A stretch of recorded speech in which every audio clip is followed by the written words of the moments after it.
गुलाम की हूँ और मुझे गुलाम की गुलामी से मोहब्बत है। तो मुझे यहाँ क्यों लेकर आए? निकाल दिया गुलाम को तुम्हारी जिंदगी से मैंने। अब सिर्फ मैं और तुम होंगे। नीयत खराब हो गई है उसकी।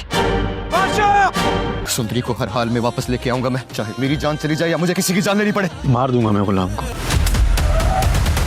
मैं तुम्हें किसी और का नहीं होने दूंगा, चाहे मुझे तुम्हारी जान ही क्यों न लेनी पड़े। दोस्तों, गुलाम बादशाह सुंदरी एपिसोड 38 में बादशाह की मोहब्बत एक बार फिर जिद बनने वाली है। एपिसोड 37 में बादशाह ने सुंदरी और गुलाम को कुर्बान अली की कैद से आजाद करवा दिया, लेकिन असली ट्विस्ट तब आया जब बादशाह ने गुलाम को कुछ कहे बगैर सुंदरी को अपने साथ ले जाने का फैसला कर लिया। बादशाह ने गुलाम को हवेली में छोड़ दिया और जब तक गुलाम को सच पता चलता, बादशाह सुंदरी को लेकर दूर जा चुका होता है। यहाँ गुलाम का दिल टूट जाएगा। गुलाम को समझ आ जाएगा कि बादशाह ने उसे दुश्मनी से नहीं बल्कि चल से हराया है। वो लाजू अम्मा से कहेगा कि अम्मा, मैंने बादशाह पर भरोसा किया लेकिन उसने मेरी सुंदरी मुझसे छीन ली। दूसरी तरफ सुंदरी बादशाह के सामने खड़ी होकर कहेगी कि तुमने मुझे कुर्बान अली के जुर्म से बचाया, लेकिन मेरी मर्जी के बगैर मुझे अपने साथ लाकर तुम भी वही कर रहे हो जो कुर्बान अली कर रहा था। बादशाह ये बात सुनकर गुस्से में आ जाएगा। वो सुंदरी से कहेगा कि मैंने तुम्हारे लिए सबसे दुश्मनी मोल ली, अपने सुसर को कैद कर दिया, अपनी बीवी मुर्ग का घर खतरे में डाल दिया और तुम आज भी गुलाम का नाम लेती हो। उधर मुर्ग को जब पता चलेगा कि बादशाह उसके बाप को कैद कर चुका है